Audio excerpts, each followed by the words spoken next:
I know when you stepped out to take care of your medical issue, Ms. Hilton was gonna state that there was an offer extended to your client. So she has not put that on the record for purposes of posterities, but she's ready to do that this time, okay? This courtroom moment is not just about law, it's about risk, pressure, and a decision that could change a life forever. A plea deal is placed on the table, one that could mean walking free with probation or risking decades behind bars. But what happens next will shock you, because the defendant is about to make a choice that most people wouldn't dare to make.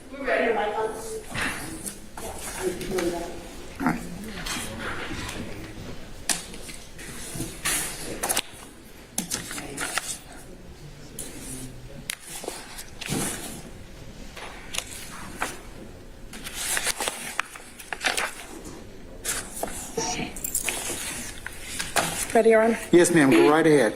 Your Honor, as it relates to Mr. Tanquarius Mender, Mr. Mender is charged with count 1 of the indictment, conspiracy to violate the Racketeer, Influence, and Corrupt Organizations Act, which carries a sentence of 5 to 20 years.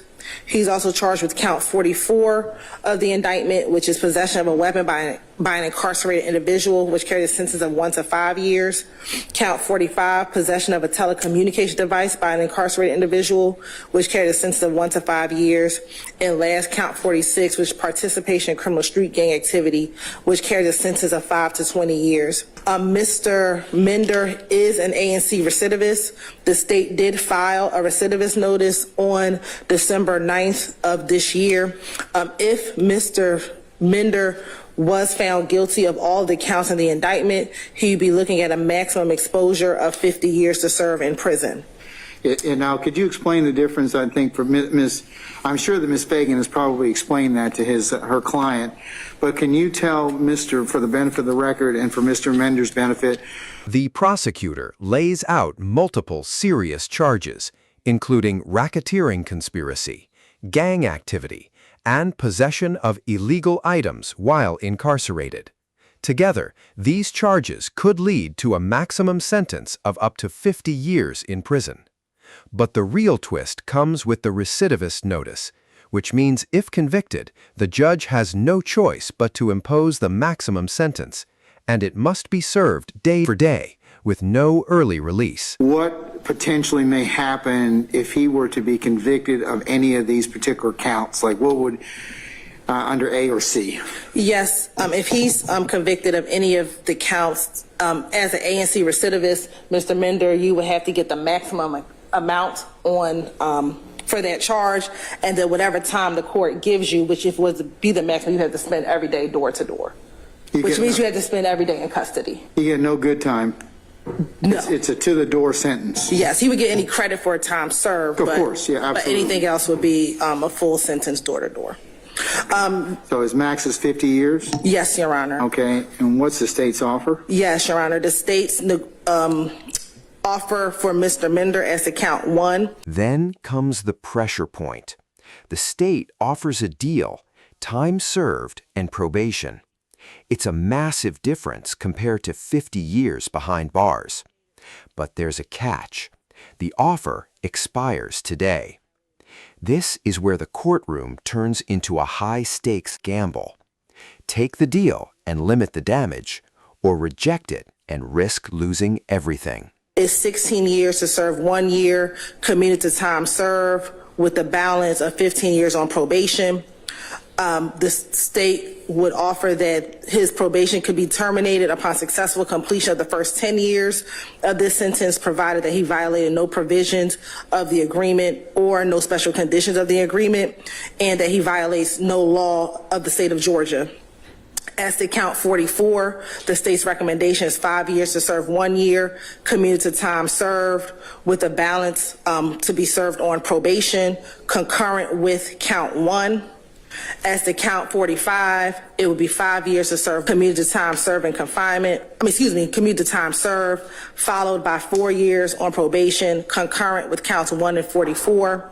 And count 46 would be 16 years to serve 1 year commuted time served, followed by 15 years on probation, concurrent with count 1, 44, and 45. Would be the offer. Mr. Mender also is currently on another indictment. Despite everything laid out, the risk, the sentence, the certainty of punishment if convicted, the defendant rejects the plea. This is one of the boldest moves you can make in a courtroom, because once that offer is gone, there's no going back. Now, everything depends on the outcome of the trial. 21 SC 178250. In this case, as a part of the agreement, would run concurrent with that case whenever he resolved that other case, Your Honor. Is that before me or before another division? It is in this division currently, Your Honor. And that's being handled by ADA Lauren Jansen with the state.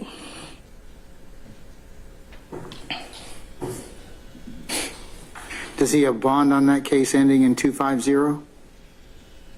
I don't believe he has a bond on that case. No, he has a no bond status. But on this case, he could go home today. Correct. If he was given a bond, he would not have served any jail time on this case. Okay. And that offer will also conclude today, Your Honor. All right. Ms. Fagan, have you communicated that to your client in terms of is that to correctly summarize the plea agreement or the potential plea offer, I should say? The only change was that he wasn't aware of the concurrent status for the second case. At this time, though, he still maintains a not guilty plea. Sure. Respectfully rejects the offer, and we announce ready for trial. Okay, Mr. Mender, I'll tell you and I'll tell Mr. Beebe and Mr. Stevens the same thing, okay? At this point, you have the absolute right to plead not guilty, and that's what the law will presume, and the court will, of course, instruct that you have a presumption, as the presumptions and protections you enjoy as a criminal accused. You have to decide for yourselves what you want to do in this particular case, depending upon the results or the outcome of the trial. The only thing I would tell you, Mr. Mender, is the most, and I'm sure that Ms. Fagan, she is a very fine attorney. Seen her work. But trials, there's one thing about trials, it's uncertainty. You don't know what's going to happen. So you got to beat 4 counts. If you don't beat them, what will happen is under this A and C recidivist statute, I have to, under the law, sentence you to the maximum sentence. And then whatever I sentence you to, you serve to the door. That's not anything I have any discretion over. It's not anything because I don't like you or because of what you're being charged with or whatever. Those have nothing to do with anything. That's what the state of Georgia, the legislature has mandated that I sentence you to. So one of the things a plea does is you know what you're getting. It caps your exposure. So, and what the state's telling you today is if you take the plea... In a courtroom filled with pressure, the defendant is offered a deal that could save him from decades in prison, but only if he accepts it immediately. With charges that could lead to 50 years behind bars and no chance of early release, the risk couldn't be higher. Yet, in a shocking move, he rejects the offer, choosing to face trial instead, turning the case into a dangerous gamble where everything is on the line. Today, this is what you're going to get, and this is what I probably sentence you to, and you're done. You got to decide that for yourself. You can't be worried about any of these other folks that are attached to this indictment, because a plea is individual to that particular person for those particular reasons that he or she feels is of best interest to them, not anybody else. So if you want a couple minutes out to talk with Ms. Fagan about that, nobody will be the wiser, and certainly, but if you don't wish to do so, that's fine too. You'll get the fairest trial that the law demands and expects you to get. You will get that. I, as your trial judge, will make sure that that occurs. But one of the things I cannot do is I can't force the state at the end of trial to pull this recidivist notice. If you get convicted, they can maintain it, and you'll serve every day of it. And Ms. Fagan can ask them to pull it, and they can say no. I can't make them do that. So you got a lot to think about. So I'll give you a few more minutes to ponder that, because that is, when they file a recidivist notice, that is, that they have basically, in poker terms, they've called. Like, what do you want to do? So I'll let you think about that, and you can let me know, and if not, then we'll see you next week for trial.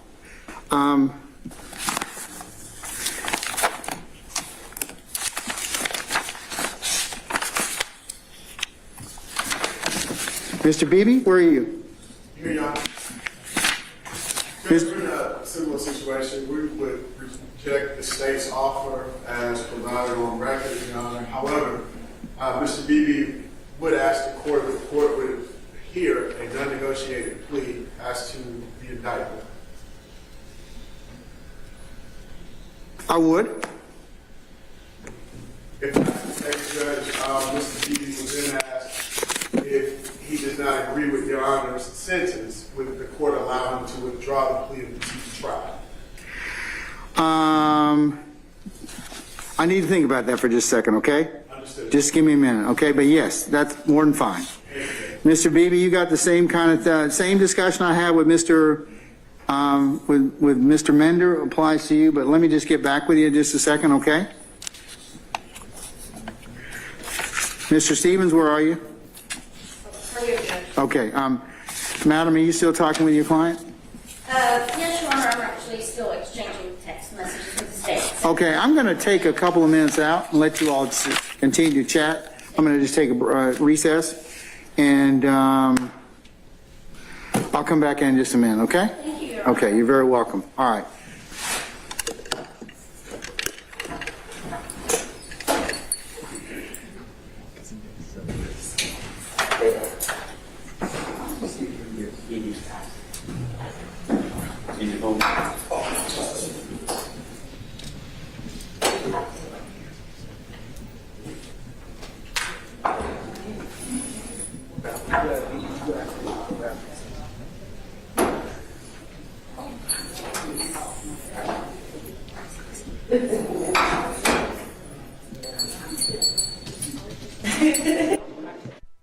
In the end, the judge makes one thing clear. Trials are unpredictable, and once you take that risk, there's no guarantee of what comes next. The plea deal offered certainty, but the trial offers only uncertainty. Now, the question is simple.